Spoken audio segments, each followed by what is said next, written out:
શિનોર તાલુકાના સાદલી મુકામે બિરસા મુંડાની પ્રતિમાનું ભવ્ય અનાવરણ કરવામાં આવ્યું। આ પ્રસંગે પૂર્વ કેબિનેટ મંત્રી ગણપતસિંહ વસાવા અને ધારાસભ્ય અક્ષયભાઈ પટેલ મુખ્ય અતિથિ તરીકે ઉપસ્થિત રહ્યા। શિનોર તાલુકાના સાદલી મુકામે તમામ સર્વજ્ઞાતિના સહયોગથી સાદલી ટિમ્બરવા ચોકડી પર આવેલા સર્કલ ખાતે બિરસા મુંડાની પ્રતિમાનું નિર્માણ કરવામાં આવ્યું। આ પ્રતિમાના અનાવરણ નિમિત્તે વિશાળ કાર્યક્રમનું આયોજન કરવામાં આવ્યું હતું।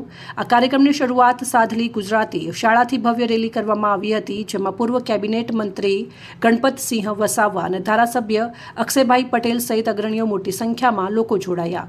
રેલી સર્કલ સુધી પહોંચી જ્યાં મહાનુભાવોના હસ્તે બિરસા મુંડાની પ્રતિમાનું અનાવરણ કરવામાં આવ્યું। આ પ્રસંગે આદિવાસી સમાજના લોકો મોટી સંખ્યામાં હાજર રહ્યા અને કાર્યક્રમને ઉત્સાહભેર સફળ બનાવ્યો। સાથે જ કોઈ અનિચ્છનીય બનાવ ન બને તે માટે સિનોર પોલીસ દ્વારા ચુસ્ત બંદોબસ્ત પણ ગોઠવવામાં આવ્યો હતો।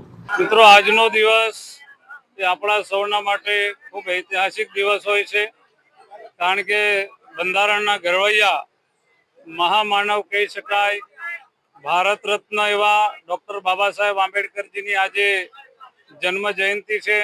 તો સૌથી પહેલાં તો ડૉક્ટર બાબા સાહેબ આંબેડકરજીના ચરણોમાં હું વંદન કરું છું। અને આજે વડોદરા જિલ્લાનું સાદલી ગામે આદિવાસી સમાજ જેને ભગવાન માને છે, આદિવાસી સમાજ જેને પોતાનો આદર્શ માને છે, એવા ભગવાન બિરસા મુંડાજીનું આજે સ્ટેચ્યુનો અહીંયા અનાવરણનો કાર્યક્રમ હતો। આ પ્રસંગે આ વિસ્તારના ખૂબ જાગૃત ધારાસભ્ય શ્રી અમારી સાથે ઉપસ્થિત હતા, સંગઠનની ટીમ અને સમગ્ર વિસ્તારમાંથી હજારોની સંખ્યામાં અહીંયા આદિવાસી સમાજ ઉમટી પડ્યો હતો।